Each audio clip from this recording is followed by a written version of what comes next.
Израиль сообщил о гибели Али Лариджани, фактического руководителя Ирана и командира подразделения Басидж Галамрезы Сулеймани.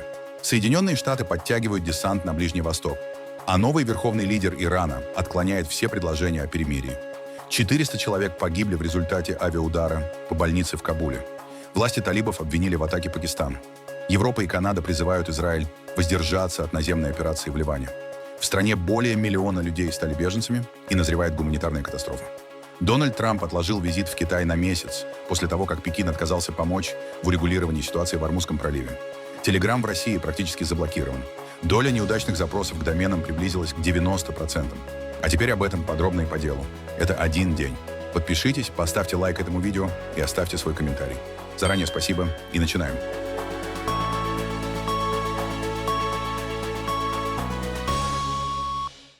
Министр обороны Израиля заявил во вторник, что фактический лидер Ирана Али Лариджани убит в результате авиаудара. Израильская армия утверждает, что Али Лариджани руководил военными действиями против всего региона и заявляет о значительном ударе по иранскому режиму. Ранее Али Лариджани являлся представителем высшего руководителя Ирана, аятоллы Хаминеи, в Высшем совете национальной безопасности Ирана. Он отвечал за переговоры по основным вопросам национальной безопасности, в том числе по ядерной программе. СМИ называют его одной из самых влиятельных фигур в политике Ирана после убийства Хаминеи. Премьер-министр Биньямин Нетаньяху и я поручили армии обороны Израиля продолжать преследование руководства террористического и репрессивного режима в Иране и неоднократно отрубать голову осьминогу, не допуская ее повторного отрастания. Дональд Трамп говорил о высокой текучести кадров в иранском руководстве. Когда в Вашингтоне наступит утро, мы сообщим ему, что высокая текучесть кадров продолжается и даже ускоряется после устранения двух оставшихся высокопоставленных деятелей.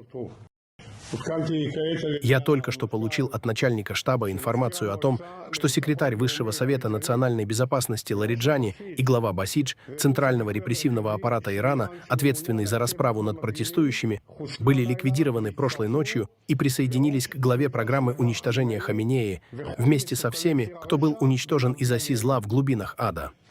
Армия обороны Израиля продолжает действовать в Иране с большой интенсивностью, нанося удары по активам режима, подавляя возможности запуска ракет и уничтожая ключевую стратегическую инфраструктуру во всех областях, отбрасывая Иран на десятилетия назад. По данным источника 12-го израильского телеканала в службах безопасности Израиля, днем 16 марта поступила информация, что Лариджани должен прибыть в одну из своих конспиративных квартир в Тегеране. Во время удара он находился там со своим сыном, а позднее агентство Reuters показало кадры, как спасательные бригады прочесывали завалы и эвакуировали раненых жителей на носилках после авиаудара по зданию в иранской столице. Местные жители рассказывали, что удар, по всей видимости, был направлен на старое здание фонда мучеников, но попал и в окружающие дома, оставив многих под завалами. Раньше здесь стояло старое здание, принадлежавшее фонду мученики. Там никого не было. Они целились в него и попали в соседние жилые дома. Люди погибли, и многие до сих пор находятся под завалами. Наш дом поврежден, все окна разбиты. Честно говоря, я даже не знаю, как описать свои чувства. Это просто ужасно. Мы все здесь живем. Мы живем здесь уже 30 лет. Здесь нет сил корпуса стражей исламской революции, нет военнослужащих и нет базы. Все это наши дома. Мы знаем всех. Мы знаем всех соседей и всех, кто здесь живет. Здесь ничего нет. Раньше здесь была библиотека фонда памяти мучеников, где я училась. Это жилой район. Они врезались в жилой дом и снова врезались в другой жилой дом. Больше здесь ничего не было. Во второй половине дня информацию о гибели Али Лариджани подтвердил премьер-министр Израиля Биньямин Нетаньяху. Сегодня утром мы ликвидировали Али Лариджани. Али Лариджани – главарь корпуса стражей исламской революции, банды гангстеров, которая фактически управляет Ираном. Вместе с ним мы также ликвидировали командира Басидж, пособников гангстеров, которые сеют террор на улицах Тегерана и других иранских городов против населения. Мы действуем и там. Действуем с воздуха с помощью самолетов и беспилотных летательных аппаратов. Мы подрываем этот режим в надежде дать иранскому народу возможность его свергнуть. Мы оказываем помощь нашим американским друзьям в Персидском заливе. Вчера я подробно обсуждал этот вопрос с президентом Трампом. Между мной, президентом Трампом и его окружением существует сотрудничество между нашими военно-воздушными и военно-морскими силами. Мы будем оказывать помощь как косвенными ударами, которые оказывают огромное давление на иранский режим, так и прямыми действиями. Есть еще много сюрпризов. С помощью хитростей мы будем вести войну. Мы не будем раскрывать здесь все хитрости, но я вам сказал, их много. С Божьей помощью мы достигли ситуации, когда после 7 октября, когда мы были на грани краха, мы стали могущественной, почти глобальной державой, вместе с нашим союзником, мировой сверхдержавой, сражающейся плечом к плечу. Это уже огромное достижение перед лицом всех угроз, которые будут нам угрожать. Али Лариджани – самый высокопоставленный руководитель Ирана, убитый после гибели верховного лидера страны Али Хаминеи. The New York Times писала, что незадолго до атаки Соединенных Штатов и Израиля фактическим руководителем Ирана стал именно Лариджани, которому Али Хаминеи поручил подавление протестов и подготовку к войне. Он же поддерживал контакты с ключевыми партнерами Тегерана, Россией, Катаром и Оманом. Лариджани родился в 1958 году в иракском Наджафе в семье видного иранского священнослужителя, аятоллы Хашеми Мирза Амоли, сосланного в Ирак шахом Мохаммедом Резой. После революции в 1979 году семья переехала в Иран, где Али Лариджани впоследствии получил докторскую степень по философии. Несколько его братьев также занимали высокие должности в государственных структурах, в том числе в судебной системе и Министерстве иностранных дел. Он был одним из первых членов корпуса стражей Исламской революции, а позже стал главным переговорщиком Ирана по ядерной программе. Он также возглавлял государственную телерадиокомпанию EREB, формируя на протяжении многих лет медийную повестку Ирана. Лариджани всегда отстаивал право Тегерана на обогащение урана. Однажды он сравнил европейские стимулы к отказу от производства ядерного топлива с обменом жемчужины на шоколадный батончик. В 2005 году он безуспешно баллотировался на пост президента. Позже он пытался участвовать в президентских выборах 2021 и 2024 годов, но оба раза был отстранен Советом стражей. За несколько дней до гибели в одном из последних интервью Лариджани заявил, что Иран будет бороться до конца, и эту войну Трамп проиграет. Трамп не понимает. У иранцев могут быть разногласия между собой. Но они иранцы. Они стоят за Иран и не будут сотрудничать с вами в вопросе раздела своей страны. Более того, народ Ирана видел опыт американского вмешательства в регионе. Вы вмешались в Ирак. Что случилось с иракским народом? Вы вмешались в Афганистан. И все это происходит на глазах у иранского народа. Вас не волнует судьба иранского народа. Трамп не понимает, что ни одна страна этого не принимает. Особенно иранцы, которые всегда демонстрировали определенную интеллектуальную зрелость и вежливость. Как можно сделать выбор в пользу требований американцев? Эта идея очень глупа. Американцы должны знать, вы оставили рану в наших сердцах, и мы не оставим вас в покое. Вы должны признать, что больше не имеете права совершать агрессию против Ирана. Признайте, что вы совершили дерзость. Какое международное право гласит, что страна может нападать на другую страну из-за искушения, о чем говорил сам Трамп? Вы нападаете из-за искушения? Так пусть они увидят, что произойдет. Сахал также заявил о ликвидации командира иранского подразделения Басидж Галамрезы Сулеймани в результате ударов по Ирану. По данным израильской армии, он возглавлял это формирование в течение последних 6 лет и имел звание, соответствующее бригадному генералу. В Цахал отметили, что Сулеймани играл ключевую роль в подавлении антиправительственных протестов в Иране в декабре 2025 года. Под его руководством подразделение проводило репрессивные операции, включая массовые аресты и применение силы против демонстрантов. Басидж является проправительственной военизированной организацией, связанной с корпусом стражей Исламской революции. Эта структура широко используется иранскими властями для контроля над населением и подавления протестных движений внутри страны. Осколки баллистических ракет, запущенных со стороны Ирана, упали на некоторые из самых священных христианских, мусульманских и иудейских объектов старого города Иерусалима. На фотографиях последствий атаки, распространенных полицией, видно, как 3 правоохранителей забирают с красночерепичной крыши дома, расположенного рядом с храмом гроба Господня, согласно Библии, местом распятия и погребения Иисуса Христа и одним из самых популярных мест паломничества в мире. Вещь, крайне похожую на металлическую деталь-кольцо от ракеты. На другом снимке видно полицейский кордон вокруг небольшого участка на площади комплекса Аль-Акса, где также расположен золотой купол скалы с мелкими остатками ракет, разбросанными вокруг. По посольству Соединенных Штатов в Багдаде рано утром были запущены ракеты и как минимум 5 дронов, что стало самой интенсивной атакой на дипломатическое учреждение с начала войны Соединенных Штатов и Израиля против Ирана. Отмечается, что свидетель видел как минимум 3 дрона, направлявшихся в сторону посольства. Система противовоздушной обороны «Сирам» сбила 2 из них. а третий попал на территорию посольства. И свидетель подтвердил, что наблюдал огонь и дым, поднимающийся над учреждением. Самолет верховного лидера Ирана был уничтожен в Тегеране в результате удара воздушных сил Израиля, заявила пресс-служба израильской армии. Согласно ее заявлению, столичный аэропорт Мехрабад подвергся очередной атаке в ночь на понедельник. Это был точечный удар по правительственному самолету. По версии израильских военных, этим бортом пользовался бывший верховный лидер Ирана Аятолла Али Хаминеи и другие иранские чиновники высшего ранга. В прошлые дни израильская армия по меньшей мере 4 раза заявляла об ударах по аэропорту Мехрабад. Целями тогда назывались системы противовоздушной обороны, военные и военно-транспортные самолеты. У берегов Сингапура был замечен американский десантный корабль «Триполи», предположительно направлявшийся на Ближний Восток, поскольку Вашингтон наращивает свое военное присутствие на фоне эскалации региональной напряженности. На борту судна находится 31-й экспедиционный отряд морской пехоты. Это около 2500 морских пехотинцев вместе с авиационным и боевым компонентом. По словам американских официальных лиц, переброска этого формирования займет еще несколько дней. На практике это означает, что в водах Ближнего Востока появится одно из самых гибких формирований быстрого реагирования в мире, пишет портал Стачневый.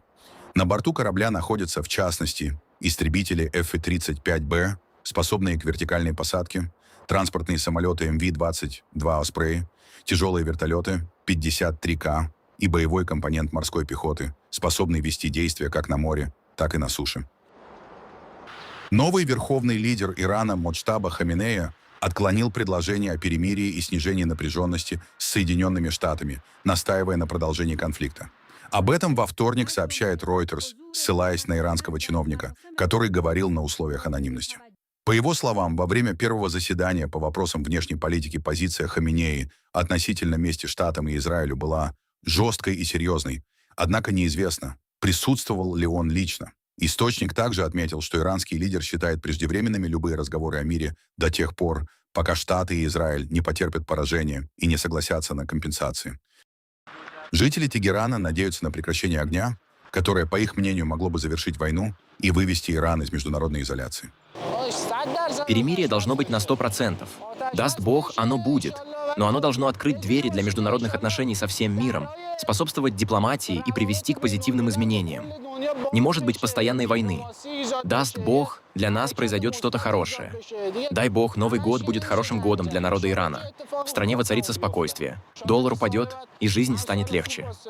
В конце концов, все, что произойдет, должно быть в интересах народа. Для молодого поколения вопрос интернета имеет жизненно важное значение. У многих людей нетрадиционные модели дохода.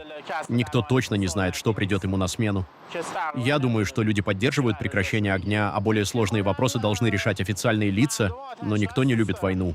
Глава европейской дипломатии Кая Каллас заявила, что в Евросоюзе нет желания возвращаться к прежним отношениям с Россией, несмотря на рост цен на энергоносители на фоне войны Соединенных Штатов и Израиля против Ирана. В интервью агентству Reuters она подчеркнула, что страны ЕС учитывают непредсказуемость политики Дональда Трампа и делают ставку на дипломатические меры для сохранения открытого судоходства в Ормузском проливе, а не на военные решения. Я хочу начать с того, что вы сказали вчера на заседании Совета по иностранным делам. Вы упомянули идею зерновой сделки по Черному морю как модель для Ормузского пролива. Как это могло бы работать? Это так? В Черном море, если вы помните, тоже летали ракеты и шли тяжелые бои.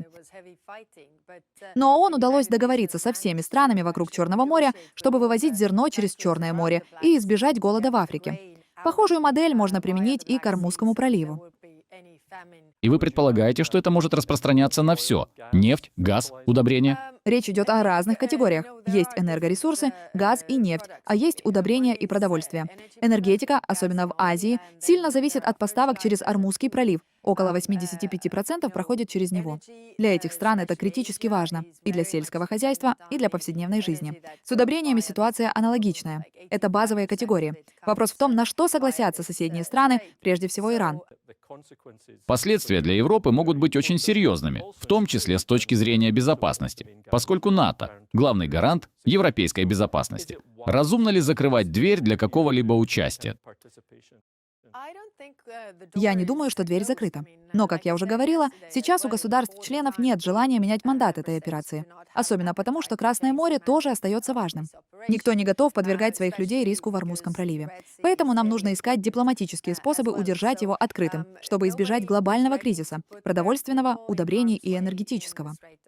То есть вы предполагаете дипломатическое решение, после которого европейские флоты могли бы участвовать? Это более вероятно. Да, именно об этом говорили государства-члены. После прекращения боевых действий ситуация может измениться.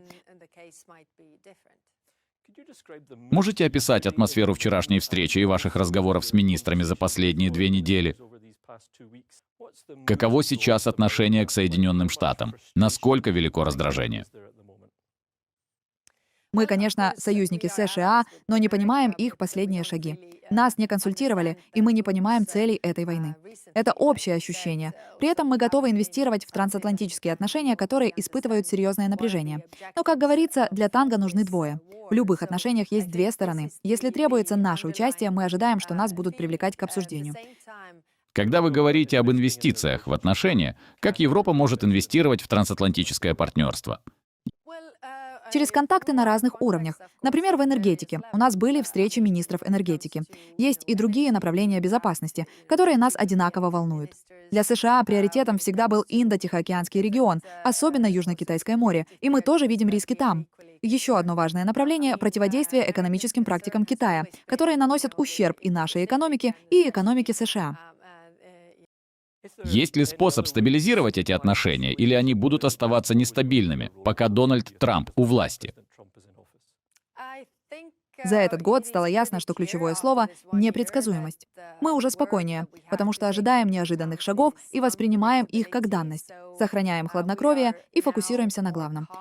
Премьер-министр Бельгии Барт де Вевер заявил, что ЕС должен нормализовать отношения с Россией и вернуть доступ к дешевой энергии. По его словам, за закрытыми дверями европейские лидеры с ним согласны. Это так? Это отражает вашу позицию?